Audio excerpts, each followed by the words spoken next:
I said, where are you being trained? And he said, Seaford. Oh, wow. Wow. We often get drawn to certain parts of the world or feel comfortable or want to go to certain parts just because we've been there before. More often, he had a good time there. But he was actually being trained for the Normandy raid. Remember that? Oh, yeah. Or hearing about that, yeah. And all the different Allied forces got together and they're going to do a raid onto France to get the Germans up. Now, that probably would have worked if Germans hadn't heard about it. What was interesting, though, I read more detail, is that Hitler didn't believe that many people were going to come, so he didn't have as many, but just that they all were in bunkers with machine guns, make it a little hard to get to. So when the raid came over, remember reading about it, like thousands were shot and killed. Oh, they didn't even get off the landing barges. My brother was on landing, my brother in that life was on the landing one, and he got shot right through the head as he got off the landing carrier. The second time? And he never got, sorry? For the second time? Yeah. So he got shot in both wars, never fired a shot against enemy. And I thought, where did the bullets hit you? And he said, wow, identical, the top left temple. And I said, well, a bullet at that velocity is going to come out somewhere. Where did it come out? He said, whoa, both times it came out the back right of the head. And then I had a aha moment. I said, where do your migraines start and finish? Because some people, their migraines move on a pattern. Some are just in one area. And he said, holy crap, he said, they start right on the forehead and they finish at the back, the same path. That's where it came from. And he's never had a migraine since. Oh, wow. That is very interesting. I mean, yeah, I've heard. I can hear my head tip. Yeah. Off the corner, I can hear myself talking behind. Yeah. So that's how it all is. That's why, you take a pill for a headache. I have helped dozens and dozens of people get rid of migraines. Some get migraines every week or something. This one lady, now, human nature is that we don't always notice something's gone unless it came back. I had an email from a lady a few years ago. She said, it's been 18 months since I had my session with you. And she said, I just realized that I haven't had a migraine. And that she still hadn't. It's only because her friend had one and reminded her also that the migraine pills, a migraine pill is $25 to $50 each. Yeah, that's very ridiculous. Yeah, well, somebody's making money. I wonder who's making money. And is it a cure? Not even close to it. It's cause and effect. Get rid of the cause, done. And that's what my system does. And for some reason, apparently, is past lives or something like it. And it works. If it ain't broken, don't fix it. Oh, wow. Have you had anybody that you couldn't help at all? I mean, just it didn't work? Well, there is a factor. I've had people that are off work on compensation with an injury, and suddenly there's been a few years, and they're getting paid to be at home. And these people hate their job. And when they do come to me, that's where I have a problem, because they hate their job that they don't want to get well. So even though they sort of feel maybe I should, or they work on a couple other things and get rid of them, but when I go to a certain pain, it's not working. It'll be, sure enough, they hate their job and they don't want to. So they have to want to. Just like I can't force you to relax. You have to want to. Well, maybe so that's the few. Well, maybe they got hurt in their past life, or maybe they were. You would. Oh no, it is a past life. Yeah. It's just they don't want to let it go because they'd have to go back to work. Yeah. I said to one guy, why don't you just pretend that it's still there, but at least get rid of it. But you didn't want it. But here's an interesting one, is that a lady in Australia, this is a pain that's lasted the longest with somebody. She came to see me at the age of 58. Since the age of 3, she had a pain behind her left knee. It wasn't a major one that she needed a crutch or anything, but she hobbled a little bit. It was just annoying. She said she had test after test, and nothing. Just lived with it. A lot of people also think that's why they don't report some stuff. They figure they're stuck with it. So anyhow, what happened was I said, let your subconscious show you why you have that pain in your left knee. Within a moment, she described seeing in her mind's eye a hospital ward. What year? 1802. What country? England. And subconsciously gives you the answers. Why? I don't know. It's very good at it. And what's happening? He said it's a polio ward. Now, in those days, polio, they didn't know what to do with it. It was contagious. Yeah. So they'd put people in a ward in hospital and just let them die. She was 3 years old as a girl, laying on a bed, and it was quite a full room, and they had elevated her left leg, like about a 45-degree angle. Her polio was in her left knee. Bingo. And because her leg was elevated and she's growing, the knee was bending down. The leg was bending in the middle, putting pressure on the back of her left knee. That's where it happened. She died a couple of days later after that incident.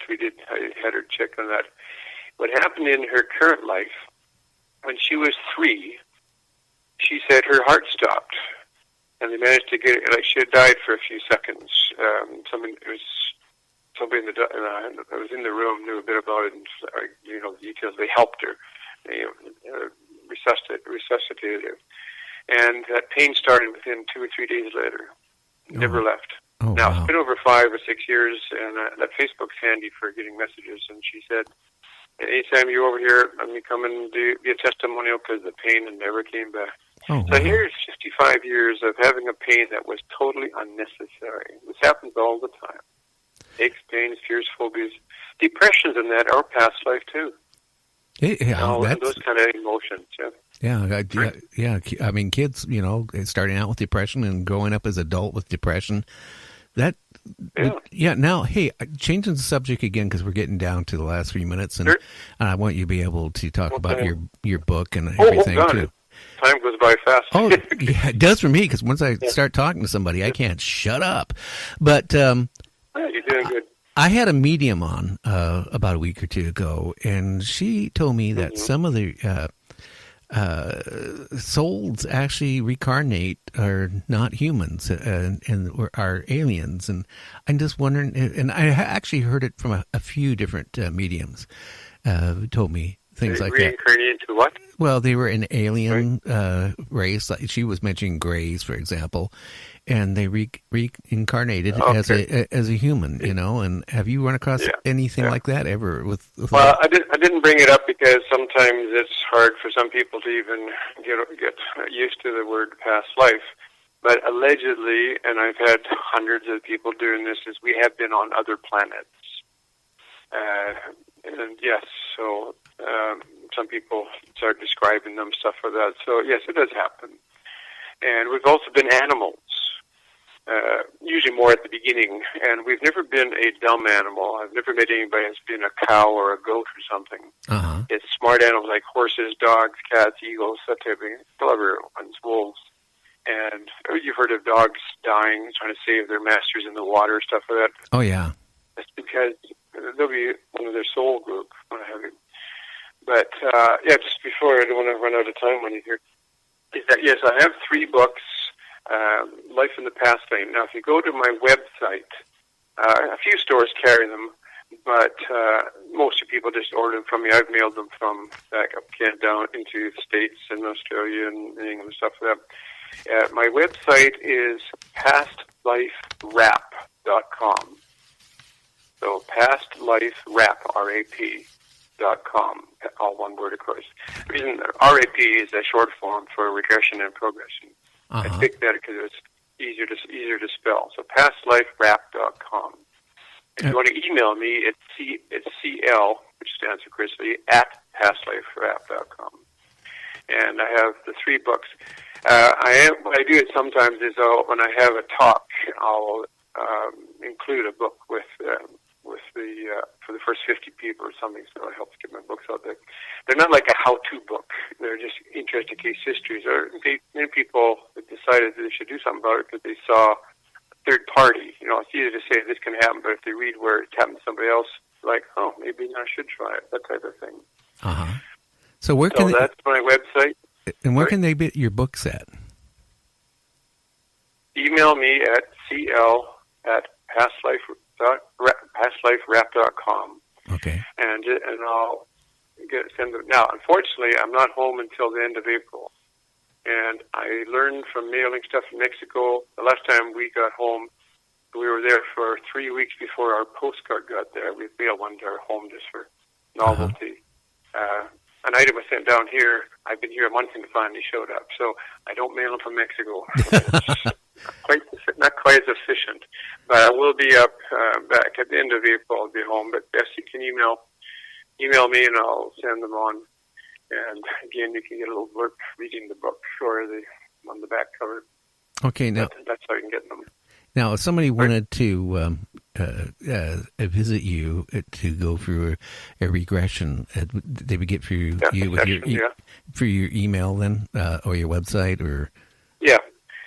What they do is that email me again, same email. Just say if you'd like to have a session. What I do is that I need you to have been to one of my talks, but I have put my talk, I had it professionally done, and I actually updated it to a YouTube video. Because the videos were collapsing on people because they would try to watch it on their phone when it does say laptop or PC because it's a big file. But it works on YouTube to watch my talk, so you'll explain better what I do, how I do it. So this way, when you do a session, you're not going through it going, why is he doing this? What's he doing that for? How come this works? You're thinking. Thinking is not relaxing. Like I cannot do any of this stuff to myself. I cannot at all. That's because I have to ask myself questions. And if I'm doing that, I'm thinking, which means, so I do get some of my grads. I do teach people how to do what I do too. But what I do is I send people the video, they watch it, and then get on Skype, and it's $150 for a 2-hour session, and it works quite well. I've done some down here too, so you could do it even while I'm down here. I do have training. In fact, I've got, decided to try something different. I do have a student coming in about 3 weeks from Vancouver Island. I generally just do them in Calgary or Toronto, just 2 or 3, 4, 5 people. I've done a training class in Australia too. But if somebody's interested and wants to learn how to do what I do, let me know, and I'll tell you what it's about, and you could come down and enjoy it. Matsonland for a week. And the first 3 people get free accommodation because we have a 4-bedroom house that we have. So that because with Carnival just finishing, it was hard to find any hotels and stuff like that. And then we got the Easter parade coming, so we do include that. So if anybody's interested in learning how to become a past life regressionist, to help people have that beautiful feeling when somebody stands up and walks straight, hasn't done that for years, or move their hands around and that they haven't moved for years. It's a nice feeling. Oh, yeah. You don't get that from medicine. I am stressing more the fears and phobias. My next tour is going to stress more of that because there is pains and aches, pills, and people seem to want to stick with their doctor because, like family thing, and the brothers suffer. And again, hypochondriac. Real quick on one lady one time, she told me that she stopped going to a local coffee shop years ago because she'd go with 3 older ladies, and all they'd do is they'd get their tea or coffee and sit down, they'd open up their pill trays, and they would brag about who got the most pills to take. She said, why were they bragging? You should brag about having no pills. Yeah, none. I haven't had a headache for over 35, 40 years. I learned how to get rid of them. I usually teach that at my talk. It takes about 2 minutes, but and I also help people improve their memory. So just that we're running out of your time here. So yeah, get a hold of me, and I can explain if you'd like to come down and learn to do that type of stuff. So. Okay. Hey, Chris, it's been really enjoyable talking to you. You explained a lot of things I didn't even realize. So, I learned a lot, and I think a lot of us have learned a lot. Hey, I'm going to let you go. Hey, Chris, you take care and enjoy all that sunshine and that heat. I mean, maybe 84 to you is not really hot, but when you live in the Seattle area, that's a heat wave, I'll tell you. Yeah. Well, back home it's like it's above freezing. We live near Windsor, which is across from Detroit. So the weather is a little nicer there than most of Canada, but it is a bit nice. And so remember, the whole thing about it is that I keep it very simple because a lot of men are very skeptical. but when you work with 5 medical doctors, you know that they believe